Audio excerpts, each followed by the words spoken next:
So from time to time, right-wing demagogues like Bill O'Reilly say, "What bias? What are you talking about? Yeah, you think that there's a coordinated effort by all the cops in the country to discriminate against blacks? No, we don't think that. We don't think it's coordinated. And yes, there is clearly some explicit racism, but we think the larger issue is implicit racism, which means that it's something that's unconscious. It doesn't mean you're a bad person, and unfortunately, it exists in almost all of us. So the answer to that isn't to be so embarrassed by it or feel guilty about it that you never talk about it. The answer is to acknowledge it so that we can all together figure out how to get past it. So if you're not yet convinced, let me give you a number of different studies here. And we've already given you the studies about how African Americans are, when they go for employment, for example, same exact resume, get 50% less callbacks if their name sounds African American as opposed to sounding white. So that was a study that was done a while ago, and unfortunately that's, and by a while ago I mean a couple of years ago. And so that kind of unconscious bias still exists. I don't think people picked it up and saw what they think is an African American name and go, I don't like black people, I'm not giving him an opportunity for a job. They just did it without realizing it. When a black hand is holding a product on eBay, it sells for less and people want more verification. So they don't think that's a black hand, I don't trust it. It's an unconscious bias. Police arrest blacks at 4 times the rate as whites on the issue of marijuana, even though they smoke marijuana at the same rate. We've gone through all that, but I want to give you a little bit more detail about how deep-seated this unfortunately is. And I think Ross Story did a great job putting together a number of studies under one article. Bobby Azarian wrote this, and he explains at the neural level, the bias manifests itself as an enhanced electrical response in the brain region associated with threat processing and fear. An fMRI study published in the Journal of Cognitive Neuroscience found increased activity in the amygdala when white participants were shown images of black male faces on a computer screen relative to white male faces. So amygdala controls your fear. If it's damaged, sometimes you actually won't have fear. It's a fascinating phenomenon, and obviously your brain is a fascinating entity that has all these different things that you think you're controlling, but if parts of it get damaged, you see that actually it is responsible for the different emotions that you have, the different parts of the brain. So that's what the amygdala is for, and it's activated in this case, and it is a very respected journal of science, and they explain, unfortunately, when they see the black faces, fear arises in the white males that were participating in the study more than if they see white faces. So that doesn't mean they're all bad people. I keep saying that 1,000 times over. They don't even realize it. Okay, we got to get past it. All right, let me give you another one. Decades of research has shown that all individuals, regardless of race, tend to direct their attention towards threatening stimuli like snakes, spiders, or angry faces more quickly than they do towards non-threatening images. This is because evolution has shaped our attentional systems to rapidly detect threat as a survival tactic. A 2008 study in the Journal of Experimental Social Psychology found that in much of the same way, white participants orient their attention toward black faces faster than they do to same-race faces. So if you see a butterfly, you're not going to react to it nearly as quickly as if you see a snake. You react much quicker.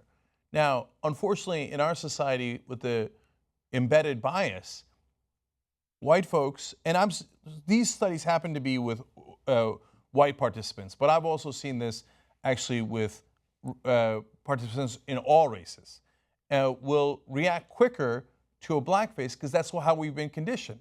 And they view it as a threat. That's why somebody like Philando Castile in Falcon Heights gets shot immediately. When he says, okay, you want me to reach for my wallet? I'm going to reach for my wallet. Boom, he gets shot anyway. This is a quicker reaction because fear has been triggered. So sometimes right-wingers will say, blacks just want to be the victims. Who would want to be victims like this?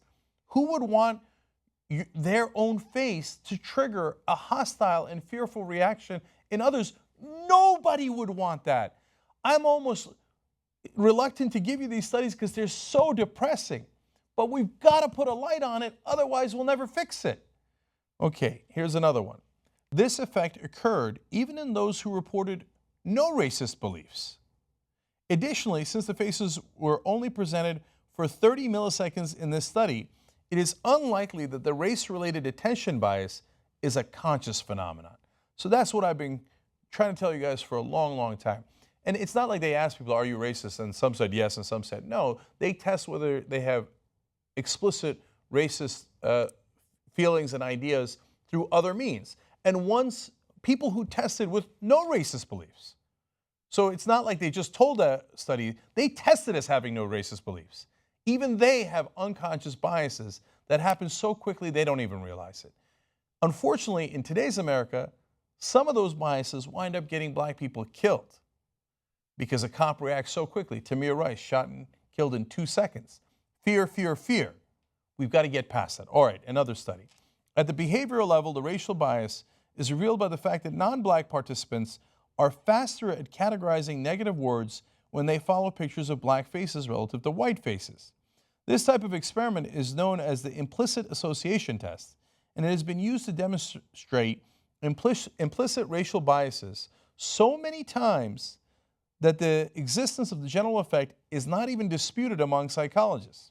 These results suggest an unconscious mental association between African Americans and negative things or concepts in the brains of whites. So these studies happen to be with white participants, but for example, not having anything to do with race, but it going to the same concept. Remember the famous study, and this was just a teacher who did it informally, but it was so powerful. Back in Kansas, a long time ago, she told the blue-eyed students and the brown-eyed students in her class that they were different. And she told, at one time, the brown-eyed students that they were superior and that the blue-eyed students were inferior.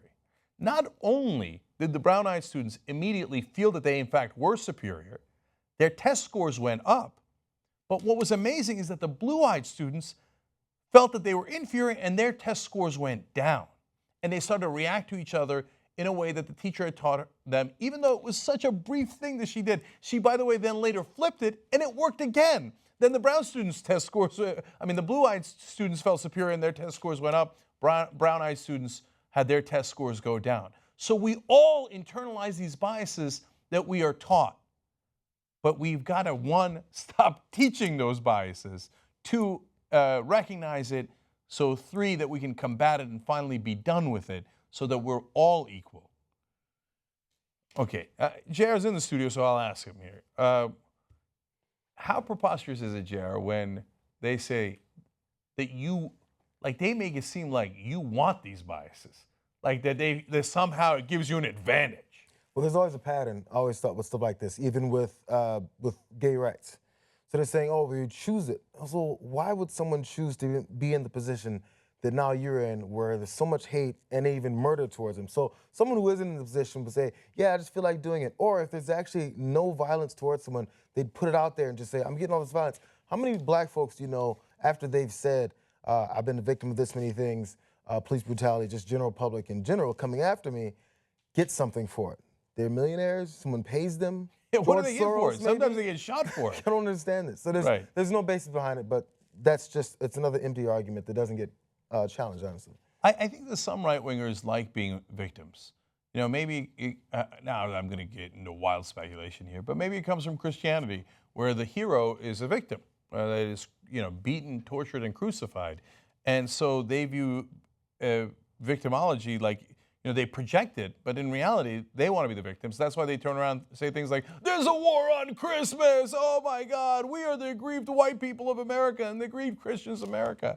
And so since they think that they enjoy victimhood, or at least pretending to be victims when they're not real victims, because if you're a real victim, it's not enjoyable, right? So then they project that onto African Americans. But anyway, now you know the reality.